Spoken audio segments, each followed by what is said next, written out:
ಪಶ್ಚಿಮ ಬಂಗಾಳದಲ್ಲಿ ಅರಾಜಕತೆ ಇದೆ, ಡಿಕ್ಟೇಟರ್ಶಿಪ್ ಇದೆ, ಪ್ರಜಾಪ್ರಭುತ್ವ ಸತ್ತೋಗಿದೆ, ಮಹಿಳೆಯರ ಮೇಲೆ ಅನಾಚಾರ ಅತ್ಯಾಚಾರ ವಿಪರೀತವಾಗಿದೆ. ಅದನ್ನು ಬಹಿರಂಗಪಡಿಸಿರುವಂಥ ರಿಪಬ್ಲಿಕ್ ಟಿವಿಯ ವರದಿಗಾರ ಮೇಲೆ ಇದೆ ಎರಡನೇ ಮೂರನೇ ಸತಿ ದೊಡ್ಡ ಪ್ರಮಾಣ ಅಟ್ಯಾಕ್ ಮಾಡ್ತಾಯಿದ್ದಾರೆ, ಅರೆಸ್ಟ್ ಮಾಡ್ತಾಯಿದ್ದಾರೆ. ಪ್ರಜಾಪ್ರಭುತ್ವ ಹತ್ತಿಕ್ಕೋದು ಅಲ್ಲದೆ ಫ್ರೀ ಪ್ರೆಸ್ಸನ್ನು ಕೂಡ ಕಚ್ಚಿಸುವಂಥ ಕೆಲಸ ಮಾಡ್ತಾಯಿದೆ. ಕೂಡಲೇ ಇದನ್ನು ನಿಲ್ಲಿಸಬೇಕು. ಇಲ್ಲದ್ರೆ ಪತ್ರಕರ್ತರ ಬಂಧನ, BJPಯವ್ರ ಬಂಧನ, ವಿರೋಧಿಗಳೆಲ್ಲ ಬಂಧನ ಮಾಡಿದ್ದಾರೆ. ಅಲ್ಲಿ ಪ್ರಜಾಪ್ರಭುತ್ವವೇ ಇಲ್ಲ, ಅಲ್ಲಿ ಲಾ ಆ್ಯಂಡ್ ಆರ್ಡರೂ ಇಲ್ಲ.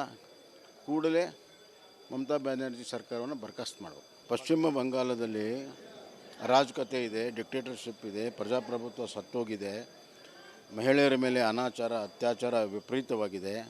ಅದನ್ನು ಬಹಿರಂಗಪಡಿಸಿರುವಂಥ ರಿಪಬ್ಲಿಕ್ ಟಿವಿಯ ವರದಿಗಾರ ಮೇಲೆ ಇದೆ ಎರಡನೇ ಮೂರನೇ ಸತಿ ದೊಡ್ಡ ಪ್ರಮಾಣ ಅಟ್ಯಾಕ್ ಮಾಡ್ತಾಯಿದ್ದಾರೆ, ಅರೆಸ್ಟ್ ಮಾಡ್ತಾಯಿದ್ದಾರೆ.